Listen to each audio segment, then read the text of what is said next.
이스라엘 자손이 여호와의 목전에 악을 행하여 바알들을 섬기며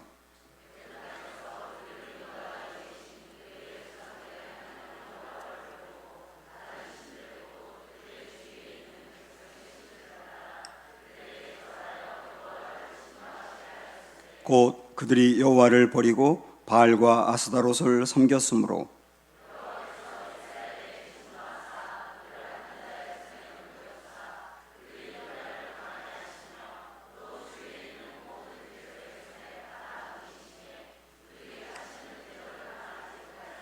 그들이 어디로 가든지 여호와의 손이 그들에게 재앙을 내리시니 곧 여호와께서 말씀하신 것과 같고 여호와께서 그들에게 맹세하신 것과 같아서 그들의 괴로움이 심하였더라.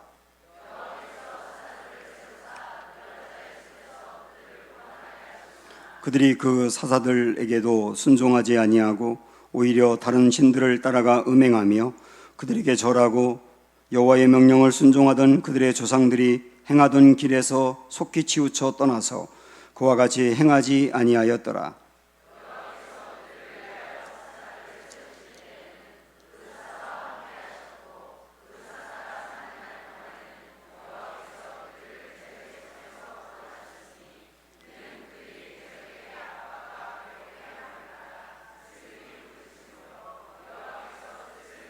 같이 읽습니다. 그 사사가 죽은 후에는 그들이 돌이켜 그들의 조상들보다 더욱 타락하여 다른 신들을 따라 섬기며 그들에게 절하고 그들의 행위와 배역한 길을 그치지 아니하였으므로. 아멘. 여기까지 옵니다. 주위 분들과 인사를 해볼까요? 서로 사랑합니다, 축복합니다 하고 인사합니다.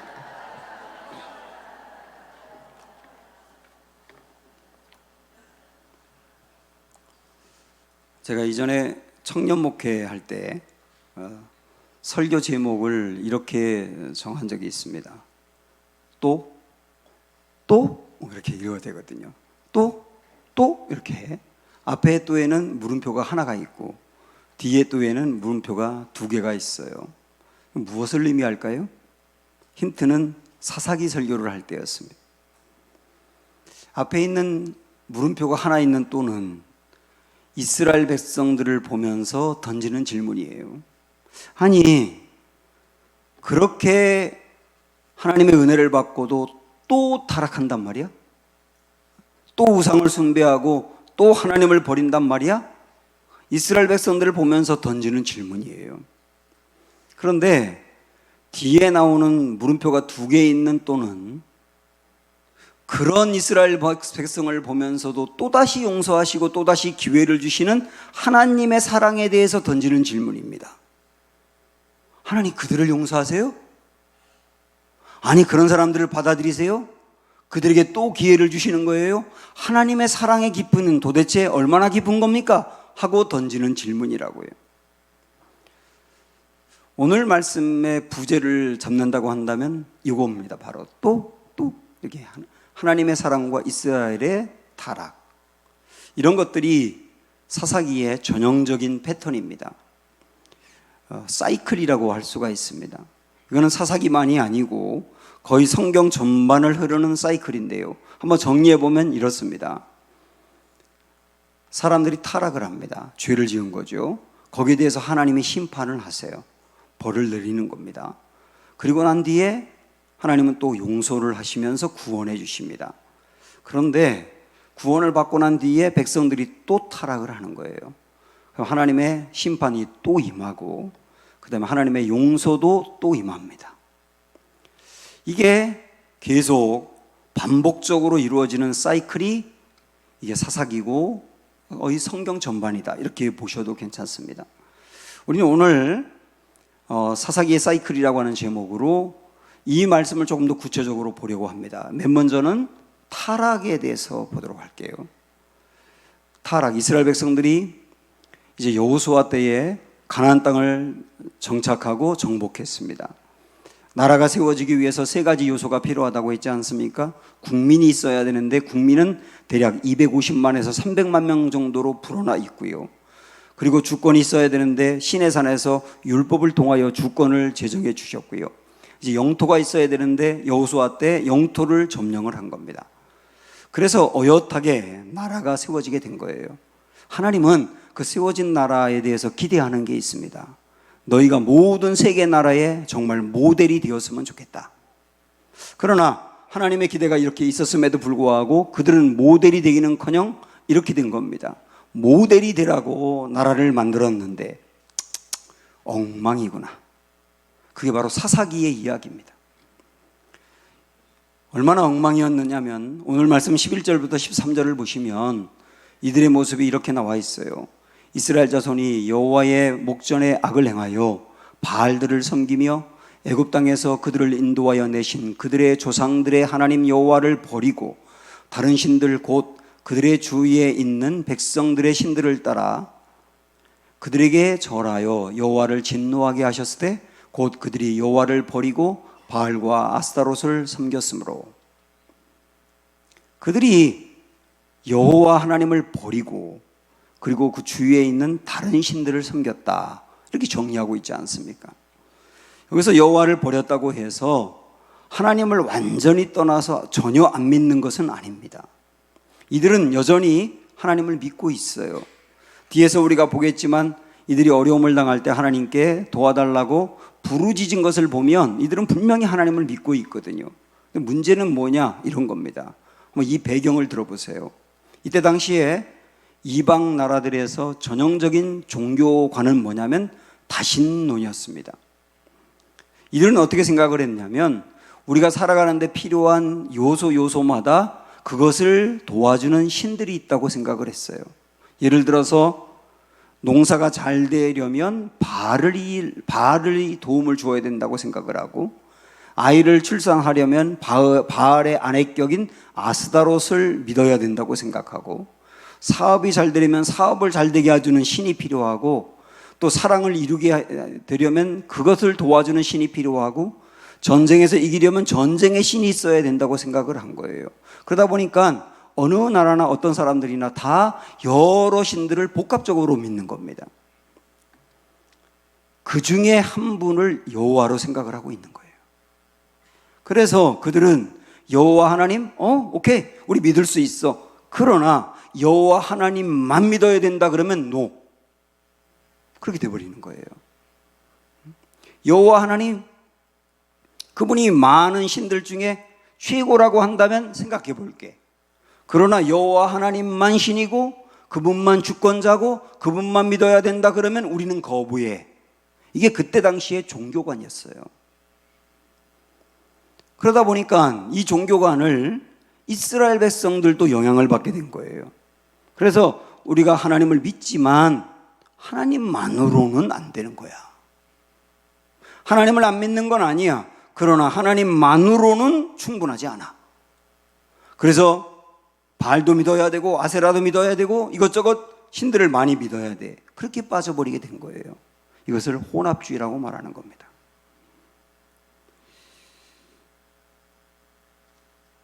이것은 비단 이스라엘 백성들의 문제만일까 이런 생각을 해봅니다. 저나 여러분이나 하나님을 다 믿어요. 여기서 하나님을 안 믿는 분은 없어요. 그런데 하나님만 믿느냐? 그것은 고민하는 분이 많아요. 우리는 하나님이 우리를 도와주고 책임져 준다는 거 믿어요. 그러나 하나님만으로 충분해. 그거에 대해서 진짜 그럴까 하고 의문을 갖는다고요. 혹시 여러분, 내가 하나님을 믿지만 사업을 위해서는 사업의 신이 필요해. 그렇게 생각하진 않습니까? 자녀들을 잘 교육하기 위해서는 하나님만으로 안 되고 성경만으로 안 되고 하나님도 믿고 성경도 배우지만 그거 외에 교육을 위해서는, 자녀 교육을 위해서는 거기에 필요한 신이 또 있어야 돼. 이런 생각하지 않으세요? 예수 그리스도가 우리를 구원해 준다고 하는 것, 예수님이 구원자라고 하는 것 믿지만 예수님만이 아니고 예수님만이 최고로 좋은 구원자인 것 맞지만 예수님 외에도 많은 구원자가 있어야 돼라고 생각하는 것은 아닙니까? 다시 말한다면 하나님을 최고의 신으로 놓는 거 아니에요? 다른 신들도 있지만. 그런데요, 오늘 말씀을 보니까 이렇게 하나님과 다른 것을 혼합해 섬기는 것, 그것을 하나님은 뭐라고 말씀하시느냐면 하나님을 버렸다고 말씀하는 거예요. 배가 바다에 물 위에 이렇게 떠서 갈 때는 목표를 향해서 항해할 수가 있어요. 그런데 바다에 그 물이 배 안으로 들어오면 침몰합니다. 우리가 세상에 속해서 살고 있어요. 세상을 거부할 수도 없고 세상 안에서 우리는 어쩔 수 없이 살게 되는데, 그러나 세상이 우리 안으로 들어와서 우리를 지배하면 신앙이 침몰합니다. 어쩌면 혼합주의는 무신론보다 더 무서울 수가 있어요. 우리는 먼저 오늘 그래서 이 말씀을 보면서 내가 바로 이들이 범하고 있는 타락의 자리에 있는 것은 아닌가 살펴보셔야 돼요. 그러면 이 모습을 어떻게 극복할 수 있을까? 우리의 과제인데요. 극복하기 위해서는 이들이 왜 이런 모습에 빠지게 되었는지를 보시면 됩니다. 왜 그랬을까요? 10절에 있는 말씀을 보시면, 자, 읽습니다. 시작. 그 세대의 사람들도 다 그 조상들에게로 돌아갔고 그 후에 일어난 다른 세대는 여호와를 알지 못하며 여호와께서 이스라엘을 위하여 행하신 일도 알지 못하였더라. 여기에 두 세대가 나옵니다. 하나는 그 세대, 또 하나는 다른 세대예요. 이스라엘이 타락하게 된 원인은 그 세대가 아니라 다른 세대가 됐기 때문입니다. 이 타락을 극복하고 하나님만을 섬기는 삶을 살려면 그 세대가 되면 되는 거예요. 그러면 그 세대는 무엇을 의미하고 다른 세대는 무엇을 의미할까? 먼저 다른 세대를 먼저 보시면, 다른 세대는요, 가나안 땅에서 태어난 세대예요. 가나안 땅에서 태어난 세대. 시대로 본다면 그렇단 말입니다. 그런데 이들의 특징은 뭐냐면 여기에 나와 있는 것처럼 여호와를 알지 못하며 여호와께서 이스라엘을 위하여 행하신 일도 알지 못했다 그랬습니다. 이게 다른 세대라고요. 여호와를 알지 못했다 그랬는데 여호와가 존재한다는 것을 알지 못했다는 뜻이냐? 아니요. 여호와가 존재한다는 것은 압니다. 하나님에 대해서 인지적으로는 안다고요. 그러나 인지적으로는 알지만 그 하나님을 인격적으로 만난 적이 없는 거예요. 그게 다른 세대입니다. 제가 몇 년 전에 우리 교회 청소년들 수련회 설교를 한 적이 있는데, 그때 제가 시작하자마자 물어봤습니다. 하나님이 계신다고 생각하는 사람 손 들어봐. 그랬더니 다 들더라고요. 예수님이 2000년 전에 이스라엘에 진짜 살아계셨었다고 믿는 사람 손 들어봐. 그것도 다 믿어요. 그런데 하나님이 살아계시고 예수님이 실제 계셨다는 것을 믿어요. 알아요. 인지적으로 안다고요. 그러나 그 하나님과 예수님을 인격적으로 만난 적이 없는 게 문제인 거예요. 그러면 그 아이들은 얼마든지 부모의 영향권에서 떨어져 나갔을 때는 다른 세대가 될 수 있단 말입니다. 반면 그 세대는 누구냐? 그 세대는, 자 보세요. 이스라엘 백성들이 출애굽을 할 때 출애굽하던 세대를 1세대라고 합니다. 그리고 광야에서 태어난 세대가 2세대예요. 그리고 가나안 땅에서 태어난 세대가 3세대라고요. 그 3세대가 다른 세대라 그랬죠. 그 세대는 2세대를 말하는 겁니다. 광야에서 태어난 세대. 근데 이 사람들은 7절 보시면, 자 7절 한번 읽어보세요. 시작.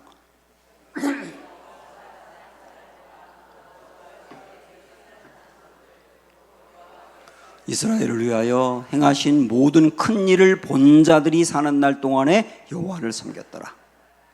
그러니까 그 세대는 누구냐면 죽을 때까지 하나님을 잘 믿은 세대예요. 근데 그들이 죽을 때까지 하나님을 잘 믿은 이유가 뭐냐면 하나님의 큰 일을 보았기 때문이다. 이렇게 말하고 있지 않습니까? 이들은 믿음을 시켰다고요. 그러나 그 다음 태어난 그 다음 세대들은 다른 세대가 됐단 말이에요. 여러분, 신앙은 유전되는 게 아닙니다. 부모의 구원을 자녀에게 물려줄 수가 없어요. 자녀들은 부모의 구원을 물려받을 수도 없습니다. 그러므로 우리는 우리의 다음 세대들이 하나님을 모르는 다른 세대가 아니라 하나님을 경험으로 아는 그 세대가 되도록 해야 될 책임이 있는 거예요. 어떻게 하면 되겠느냐? 이스라엘 백성들이 그 세대가 될 수 있었던 것은 전쟁이 있었기 때문입니다. 제가 어떤 글을 봤더니 이때 당시에 이스라엘의 문화는 청동기였답니다. 청동기 문화. 그런데 가나안 땅에 살고 있는 사람들은 이미 이때 철기 문화였다는 거예요. 그러면 청동기 문화와 문명과 철기 문명이 싸우는 거예요. 이게 됩니까? 절대로 못 이기는 거예요. 마치 옛날에 임진왜란 때 그 일본의 군인들이 총으로 쏘는데 우리나라 군인들은 칼로 싸우거나 활을 쏘지 않았습니까? 안 되는 거예요, 이게. 청동기와 철기는 아예 전쟁이 안 되는 거라고요. 그런데 이스라엘이 이겼어요. 왜 그러냐? 청동기와 철기가 싸운 게 아니에요. 싸움의 대진표가 달랐습니다. 이스라엘과 가나안이라고 하는 대진표가 아니고 이스라엘이 아니라 하나님과 가나안이라고 하는 대진표의 구도가 되어버린 거예요. 그러니까 여리고성을 무찌를 때 청동기와 철기가 싸운 것이 아니고 여리고성을 매일매일 한 바퀴씩 도는 이 싸움이 된 거 아닙니까? 그리고 승리를 한 거예요. 하나님이 싸우신 거죠. 여호수아서에 보면 가나안 땅에 5개 연합 민족들과 이스라엘이 싸울 때가 있는데 그때는 하늘에서 주먹만한 우박이 떨어져 가지고 그 우박에 맞아서 가나안 백성들이 죽었어요. 그 싸움도 청동기와 철기의 싸움이 아니라고요. 하나님과 가나안의 싸움이었다. 이것을 목격한 이스라엘 백성들은 바로 그 세대들이죠. 그들은 전쟁은 여호와께서 한 거구나. 어떤 전쟁 같은 상황에서도 정말 하나님만 붙들고 있으면 우리 승리하는구나. 그것을 체험한 세대예요. 체험한 세대. 그래서 우리뿐만 아니라 우리의 다음 세대들이 다른 세대가 아니라 그 세대가 되게 하기 위해서는 여호와 하나님이 승리하게 하신다는 것을 경험하게 하면 돼요. 잠언에 있는 말씀 21장 13절 보시면 보세요. 시작. 사울 나를 위하여 마병을 예비하거니와 이김은 여호와께 있느니라. 다시 한번 시작. 이김은 여호와께 있느니라. 승리는 여호와께 있느니라. 이것을 정말 마음에 믿고 어떤 전쟁 같은 상황에서도 승리는 여호와가 주신다는 걸 믿고 나아간 사람들이 그 세대가 되는 거예요. 저는 여러분도 그렇고 여러분의 자녀들도 그렇고 우리가 살아가다 보면 전쟁 같은 상황을 만날 때가 많은데 그 전쟁 같은 상황이 우리를 무너뜨리는 것이 아니라 전쟁 같은 상황에서 도리어 주님을 체험하는 은혜가 있기를 축원해 드립니다. 하나님은 성공을 통해서도 하나님을 알게 하지만 실패를 통해서도 하나님을 알게 하세요. 만약에 말입니다, 성공을 했는데 그 성공을 통하여 하나님의 은혜를 알고 하나님과 가까워지면 그 성공은 우리 인생의 징검다리가 될 겁니다. 그러나 성공을 했지만 성공 때문에 교만해지며 하나님에게서 멀어지게 되면 그 성공은 오히려 그 인생의 걸림돌이 될 거예요. 차라리 성공하지 않는 게 나을 뻔할 겁니다. 반대로 실패는 힘든 일이지만 실패를 통하여 하나님을 알게 되고 하나님과 가까워지게 된다면 그 실패는 우리 인생의 궁극적으로 징검다리가 될 거예요. 그러나 실패 때문에 좌절하고 넘어져 버리고 하나님에게서 멀어지게 된다면 실패는 진짜 우리 인생의 걸림돌이 되고 말 겁니다. 성공이냐 실패냐가 중요한 게 아니라 어떤 상황이든지 전쟁 같은 상황에서도 승리는 여호와께 있느니라. 그걸 든든히 믿고 나아가는 사람이 된다면 그 세대가 될 겁니다. 우리가 그렇게 되기를 축복합니다. 또 하나, 이들이 그 세대가 될 수 있었던 것은 부모의 정언이 있었기 때문입니다. 이런 상상을 해봤어요.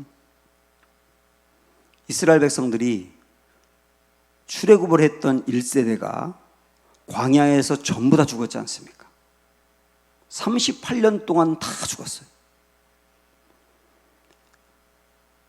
38년 동안 죽은 사람을 200만 명만으로 잡고 봐도 제가 계산을 해보니까 하루에 150명 정도씩 죽었더라고요.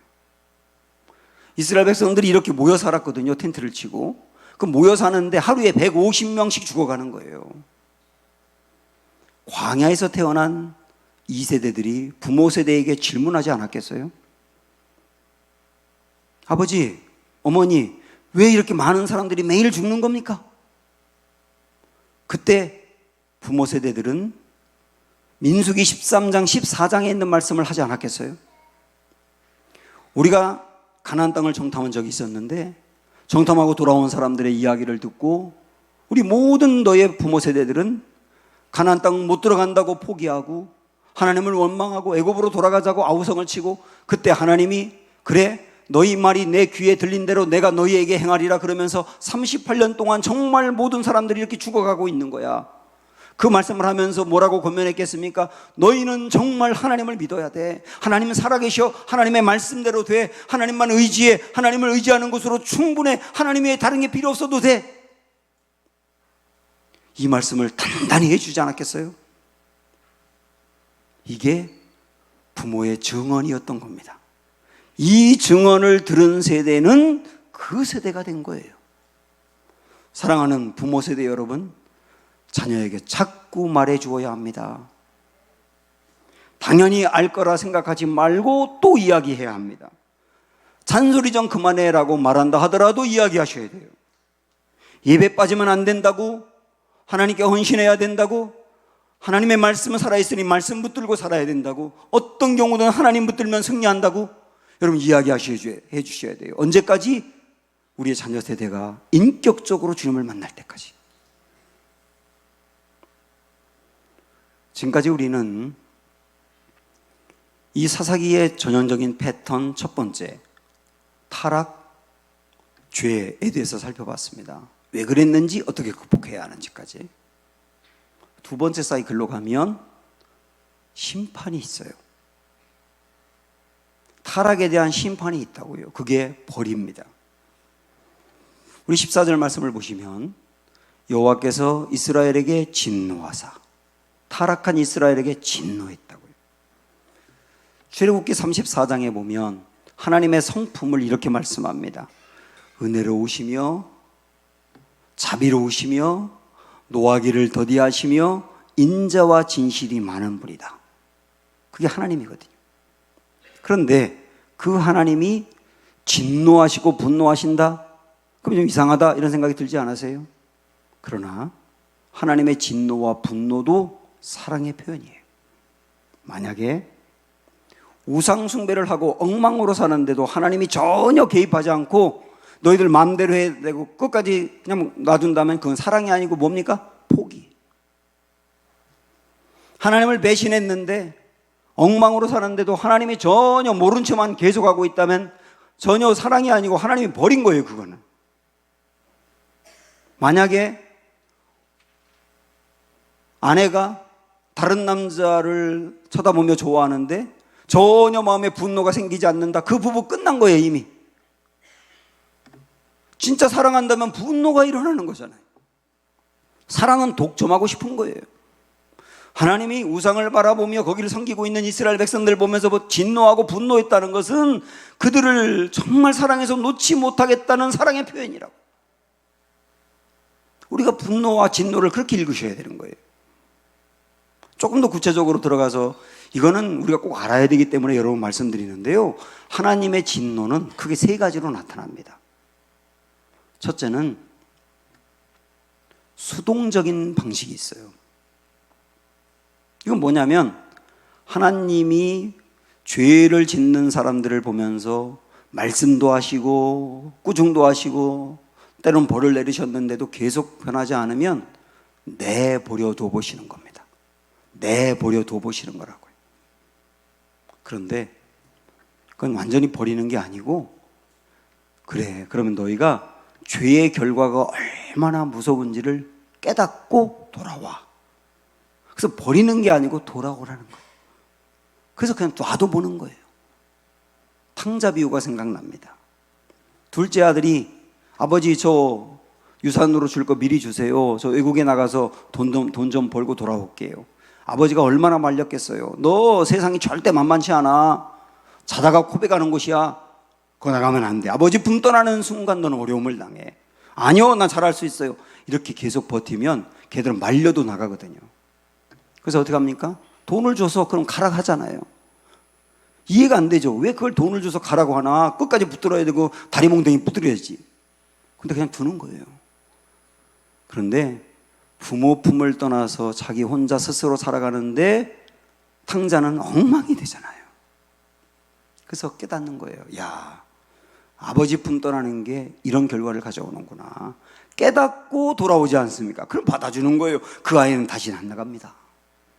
그래서 청소년 시기 애들이 집 나갈 때가 많은데, 물론 당연히 말려야 되지만 계속 나가면 한번 놔둬보세요. 세상이 얼마나 어려운 것인지 혹독하게 경험하고 돌아오면 걔는 안 나가 이제. 놔둬보는 거거든요. 이 말씀 여러분 보시면 그들의 마음의 정욕대로 더러움에 내버려 두사 그랬어요. 내버려 두사. 이거 내버리는 게 절대 아닙니다. 내버려 두고 스스로 경험하고 깨달아 봐라. 우리가 어떤 죄를 거듭 짓는데 하나님이 우리를 그냥 두면 여러분 꼭 이걸 기억하세요. 깨닫고 돌아오라는 거. 하나님 떠나는 게 얼마나 참혹한 것인지를 경험해 보라는 거. 두 번째는 능동적인 방법인데요. 이것은 죄를 지을 때 하나님이 징계를 직접 내림으로 깨닫게 하는 거예요. 오늘 말씀 보면 분명히 나와 있는데, 여호와께서 이스라엘에게 진노하사 노략하는 자의 손에 넘겨주사 그들이 어떻게 됐어요? 노략을 당하게 하시며 또 주위에 있는 모든 대적의 손에 팔아 넘기심에 그들이 다시는 대적을 당하지 못하였으며 그들이 어디로 가든지 여호와의 손이 그들에게 재앙을 내리시니 곧 여호와께서 말씀하신 것과 같고 여호와께서 그들에게 행하신 것과 같아서 그들의 괴로움이 심하였더라. 재앙을 직접 내리시는 거예요. 재앙을 내리심으로 너무 힘들고 어려워서 깨달으라는 거예요.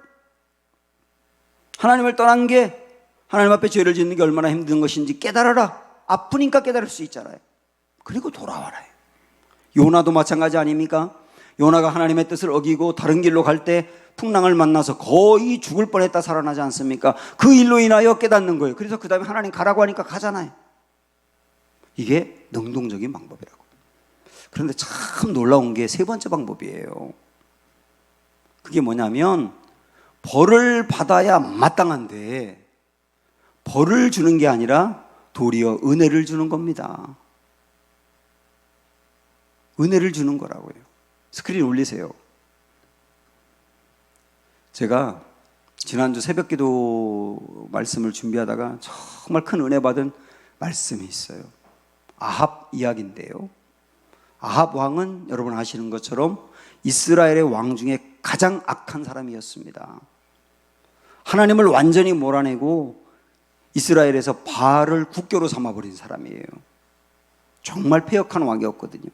그런데 전쟁이 일어납니다. 이스라엘 위에 있는 아람이라고 하는 나라, 지금의 시리아인데 그 아람이라고 하는 나라가 침입해 와서 이스라엘 성을 에워쌉니다. 아람과 전투에서 절대 이길 수 없어요. 전력상 안 됩니다. 그래서 아람이 여러 가지 방법으로 심리전도 쓰고 모욕도 하다가 전면전을 하기 위해서 공격을 개시하려고 합니다. 이제는 끝났어, 이스라엘은. 아합 왕도 끝난 거예요.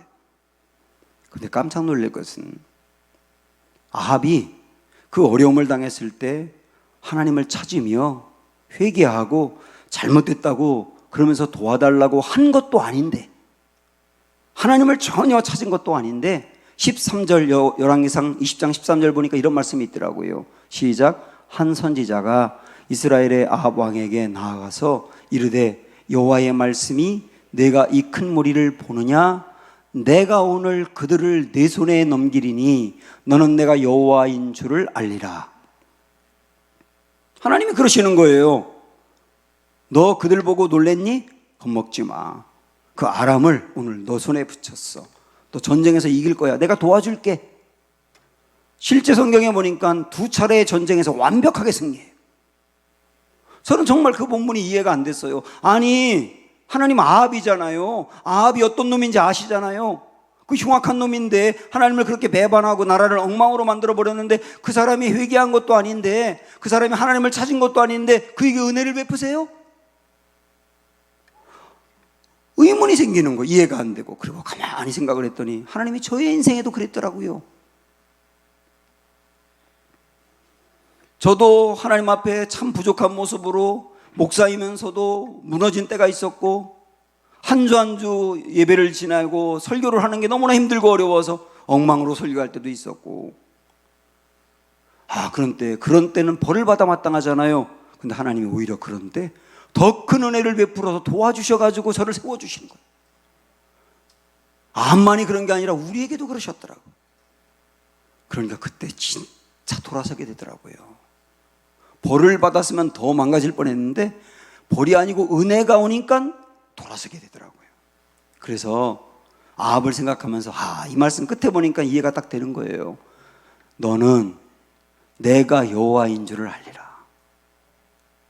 벌받아 마땅한데 벌이 아니고 은혜를 주고 도움을 줌으로 말미암아 그때 아합은 깨달으라는 거예요. 야, 하나님이 살아계시구나. 하나님이 나 같은 사람은 아직 버린 게 아니구나. 나에게도 기회가 있구나. 그러면서 하나님께로 돌아올 수 있는 기회를 준다는 말이에요.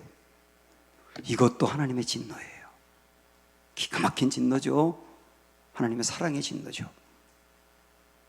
사랑하는 여러분, 타락에는 진노가 있는 거예요. 그러나 이 진노는 하나님의 사랑의 표현입니다.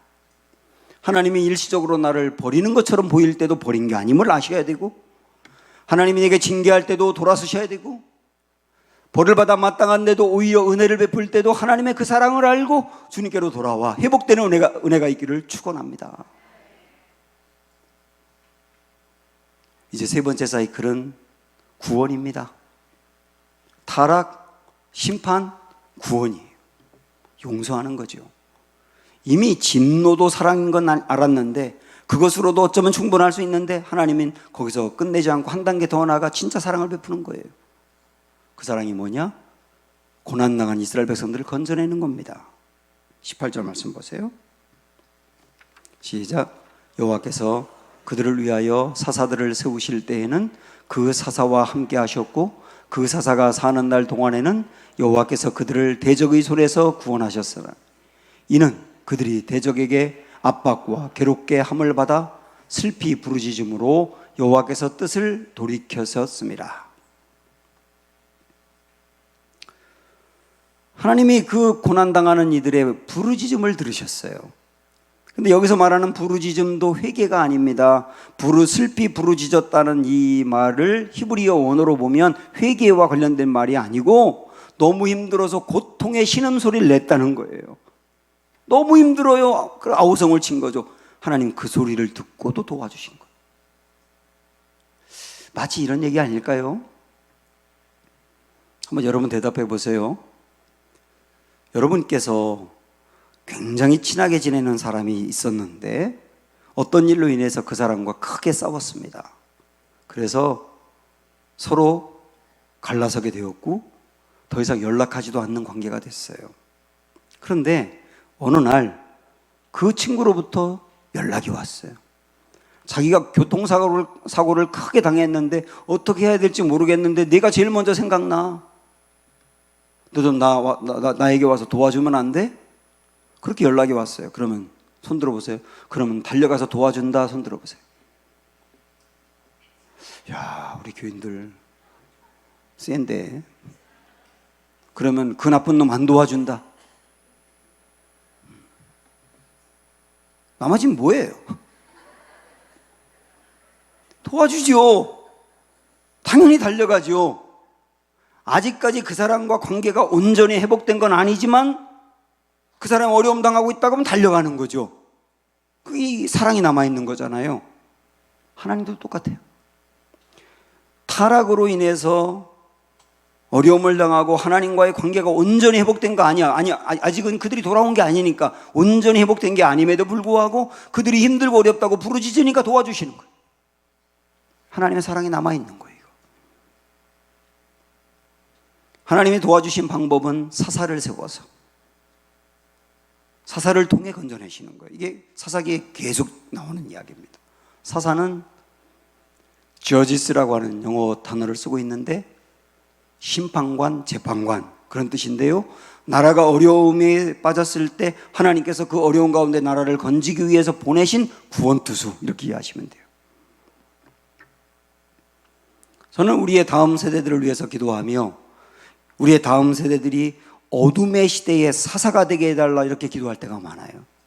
바로 이런 마음으로 이 어둠의 문화 속에서 우리 아이들이 나중에 성장하고 훈련받아서 구석구석 세상으로 돌아가서 그곳에 구원투수 같은 역할을 하기를, 저희 정말 중요한 기도입니다. 그게 사사예요. 그렇게 하나님 도와주셨어요. 그런데 마지막으로 한 가지 그래서 의문이 생기는 게 있어요. 19절 말씀을 보시면 그 사사가 죽은 후에는 그들이 돌이켜 그들의 조상들보다 더욱 타락했다, 이렇게 나오거든요. 분명히 사사를 통해서 그들을 건져냈는데 사사가 살아있는 동안에는 하나님을 잘 믿다가 사사가 죽고 나면 예전의 모습으로 돌아갔다는 거예요. 그러니까 사사는 이스라엘 백성들을 변화시키고 돌이키게 하는데 큰 일을 감당한 사람이지만 한계가 있는 거예요. 한계가. 왜냐하면 자기가 살아있는 동안에만 영향을 미칠 수 있는 거예요. 그런데 그가 죽고 나면 다시 옛날로 돌아간단 말이죠. 왜냐하면 이스라엘 백성들의 심령이 변화된 게 아니니까. 심령이 변화된 게 아니니까. 심령이 변화되지 않으면 얼마든지 과거로 돌아갈 수 있거든요. 여기서 우리는 한 가지 기대를 하게 되는 겁니다. 그러면 사사도 참 좋은데 사사 정도가 아니라 우리를 어려움에서 건져낼 뿐만 아니라 우리의 심령까지 변화시켜 주어서 죄에 또 빠지고 또 빠지고 그러는 게 아니라 죄를 이기게 할 수 있는 분은 없을까요? 이런 기대가 생기잖아요. 그분이 계세요. 그분이 예수님이세요. 예수님은 십자가에서 우리를 위해서 돌아가셨다, 우리가 알고 있지 않습니까? 그 십자가의 은혜는 크게 두 가지인데 하나는 뭐냐면 죄의 형벌로부터 우리를 건져주는 겁니다. 죄는 반드시 심판과 형벌이 있는데 그 형벌을 예수님이 대신 당함으로 우리가 당하지 않도록 형벌로부터 건져내셨다고요. 그래서 우리는 지옥이라고 하는 형벌에 빠지지 않고 생명을 얻게 된 거예요.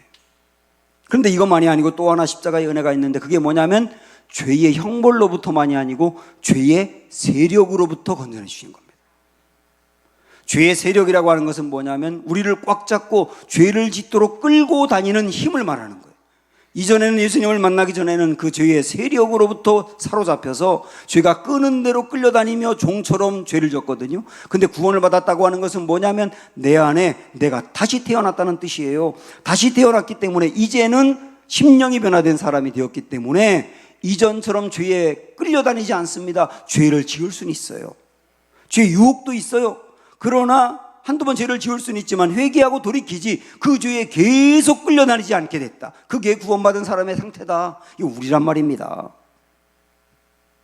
사랑하는 여러분, 우리가 바로 그런 사람인 것을 아시고 죄에 또 넘어졌을 때는 회개하고 주님 바라보시길 바라고 주님이 주시는 힘으로 죄를 이겨내실 수 있을 겁니다. 그렇게 함으로 정말 주님이 기뻐하는 모습의 삶으로 살아가기를 주의 은혜로 축원합니다. 찬양합니다. 하나님의 사랑을 사모하는 자.